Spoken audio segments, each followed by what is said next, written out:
Në javën e parë të rikthimit në shkolla pas pushimeve të dimrit, zyra vendore arsimore ka bërë me dije se nisi një tjetër vit kalendarik me objektiva të rëndësishme, mësim cilësor, gjithëpërfshirje dhe rritje të numrit të shkollave me laboratore smart janë disa prej objektivave të këtij viti. Kjo është për ju reflektimi për ne si zyrë vendore arsimore, vazhdon të mbetet prioritet thelbësor dhe kryesor cilësia mësimdhënies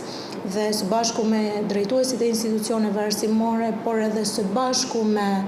koordinatorët e cilësisë, vazhdojmë të mbështesim cilësinë e mësimdhënies, duke forcuar shumë edhe mësimdhënien. Nga një anë, nga ana tjetër kemi edhe koordinatorët e këshillimit të karrierës, që sigurisht do ndihmojnë nxënësit tonë në orientimin e tyre. Vazhdojmë të kemi prioritet gjithëpërfshirjen dhe ofrimin e shërbimeve mbështetëse për nxënësit me nevoja të veçanta ose edhe për nxënësit me vështirësinë në të nxënë. Plotësimi i institucioneve arsimore me laboratore Smart Lab, pra këtë vit do kemi sërish institucione të reja që do plotësohen me laboratore Smart Lab. Me këto qëllime, zyra vendore arsimore në Shkodër synon që vitin e ri kalendarik të sjellë përmirësim të vazhdueshëm të cilësisë së arsimit në 44 institucionet arsimore ku ajo drejton, duke krijuar një mjedisëm modern, gjithëpërfshirës dhe motivues për nxënësit dhe stafet pedagogjike.